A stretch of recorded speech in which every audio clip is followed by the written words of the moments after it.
কালকে ছিল আমার বার্থডে, তোমরা তো সবাই আমাকে উইশ করেছো পুরো 17 তারিখ থেকে, মানে আজ অব্দি আমাকে উইশ করে যাচ্ছ, সবাইকে অনেক অনেক থ্যাংক ইউ। আর আমি 16 তারিখে একটা লাইভ ভিডিও করেছিলাম, সেখানে বলেছিলাম সবাইকে রাজবাড়িতে আসতে, কিন্তু কেউই তো তোমরা আসলে না। বলেছিলাম 1টার দিকে আসতে, আর বন্ধুদেরকেও বলেছিলাম, বান্ধবীদেরকে বলেছিলাম, কেউই আসেনি।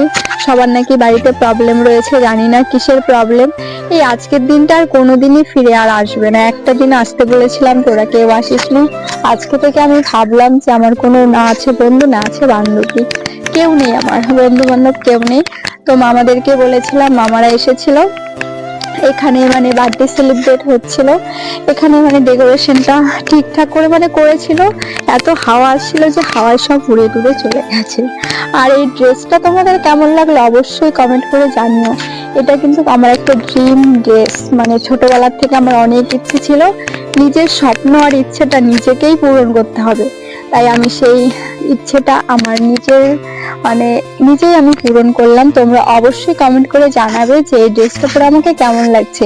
আমি যখন এই ড্রেসটা পরে আসছিলাম, সবাই তো বলছিল পুরো মানে পরে এসেছে, সবাই আমার দিকে শুধু তাকিয়ে দেখছিল আর বলছিল কোথার থেকে যে এই পরিটা এসেছে। আমার তো মানে কি বলবো, যদি একটা পাবলিক রিয়াকশন ভিডিও করতাম তাহলে তোমরা দেখতে পারতে যে সবাই মানে কিভাবে আমার দিকে তাকিয়েছিল।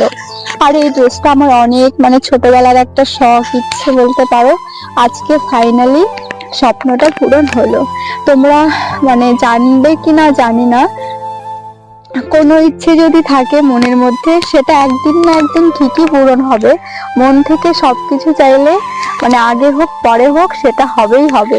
তাই এটা আমার ছোটবেলার ইচ্ছে ছিল, আজকে পূরণ হলো। আজকে আমি মানে অনেক হ্যাপি। আর যদি বন্ধুরা আসতো তাহলে আরো বেশি ভালো লাগতো, কিন্তু ওরা আসেনি। আজকে থেকে আমার আর কোনো বন্ধু আর না থাকবে, না বান্ধবী থাকবে। তোমাদের ভিডিওটা কেমন লাগলো অবশ্যই কমেন্ট করে জানাবে। আর ফেসবুক থেকে দেখে থাকলে ফলো করো, ইউটিউব থেকে দেখে থাকলে সাবস্ক্রাইব করো। দেখা হচ্ছে নেক্সট ব্লগে, টাটা।